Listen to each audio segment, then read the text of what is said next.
El gobierno de Alan García fue precedido por el de Belaúnde. Este último dejó al país sumergido en una profunda crisis económica. Las inversiones de Producto Bruto Interno en 1985 eran casi la mitad que las del año 1982, en donde era cerca del 22%. Ello expone claramente una fuerte caída. Esto explica por qué la economía peruana dejó de crecer durante el año 82 y posteriormente decreció al año que le siguió. En lo que concierne al ingreso per cápita, que durante el año 82 fue de $1.232, al llegar el año 85, esta suma descendió a $1.050. Lo mencionado anteriormente describe el trabajo de un desastroso gobierno, que además se trajo abajo los precios de los productos de exportación como el cobre, plata, plomo y café.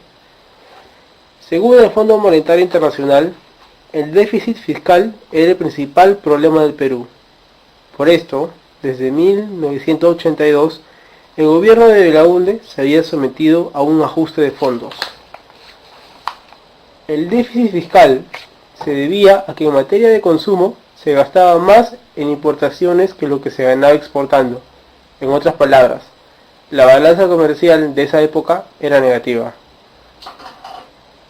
Por otro lado, el FMI, para reducir el déficit fiscal, obligó al gobierno de turno a reducir el presupuesto de Estado, incrementar las tarifas públicas y devaluar la moneda nacional. Esto último fue una de las medidas más persuasivas para frenar las importaciones. Todo esto fueron medidas del Fondo Monetario Internacional llamadas ortodoxas y se oponían a las que el siguiente gobierno pondría en juego. Alan García, después del 28 de julio de 1985, pudo continuar con el programa ortodoxo del Fondo Monetario Internacional, o hacer algo distinto. García aplicó su programa heterodoxo, el mismo que consistió en limitar el pago de la deuda externa a un monto equivalente al 10% de las exportaciones, introducir una nueva moneda, el INTI, congelar los precios básicos, sueldos y tasa de cambio relativa al dólar. Esta posición tomada por García se basaba en dos convicciones relacionadas entre sí. La primera consistía en ahorrar el dinero destinado al pago de la deuda externa y usarlo para financiar las importaciones. Esto reactivaría la economía y permitiría pagar eventualmente la deuda. La segunda, mientras que el Fondo Monetario Internacional consideraba que nuestra inflación se debía a un exceso de demanda, García y sus economistas consideraban que había suficiente potencial dentro de la economía peruana para aumentar la oferta.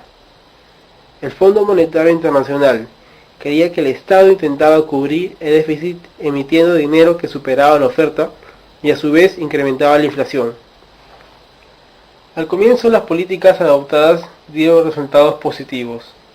La inflación bajó a 3.5% en septiembre de 1985 y para 1986 la economía creció un 10%. En concreto, la demanda interna, más no el sector dedicado a la exportación. A pesar de todo esto, la reactivación económica, el Estado no percibía ingresos. Además, la capacidad productiva nacional estaba llegando a sus límites. Eran necesarias inversiones y préstamos extranjeros. Por ello, un inconveniente más se dio al vislumbrar la balanza comercial, la cual volvió a ser negativa a fines de 1986. Finalmente, la ciudadanía mostraba poca confianza en el modelo económico de García, lo que condujo a que muchos cambiaran sus intis por dólares. Esto a su vez originó la devaluación de la moneda nacional. Frente a este último problema, García adoptó como medidas los paquetazos, que incluían el congelamiento del cambio INTI-dólar, el dólar MUC. Sin embargo, este congelamiento tendía a ser artificial, ya que la demanda real del INTI iba perdiendo cada vez más terreno frente al dólar. Entre los años 86 y 87, la brecha entre el dólar oficial y el dólar MUC se incrementó vertiginosamente, pasando de aproximadamente un 20% a casi un 100% respectivamente. Era evidente la crisis que se avecinaba en la balanza de pagos y en las reservas internacionales. No obstante, García y su partido no tomaron medidas y siguieron confiando en su modelo de crecimiento económico rápido. Sin embargo, tuvieron que aceptar la devaluación del INTI, la subida de sueldos y de precios. El APRA, en lo que concierne a su política económica, cayó en contradicciones, ya que por una parte buscaba el contacto directo con los empresarios y por otro lado, debido a la necesidad de dinero, obligar a las empresas a prestar dinero al Estado. Esas empresas eran forzadas a comprar los bonos obligatorios que llegaban hasta el 30% de sus utilidades brutas. Eventualmente, este programa fue cancelado debido a las airadas reacciones de este sector. Alan García gana aún más protagonismo después de la renuncia de Alba Castro, ministro de Economía, en junio de 1987. Este momento llevó al punto de quiebra al gobierno. Es ahí cuando García ideó su más audaz política, la estatización de la banca. Esta medida fue promulgada el 28 de julio de 1987 en el tradicional mensaje a la nación.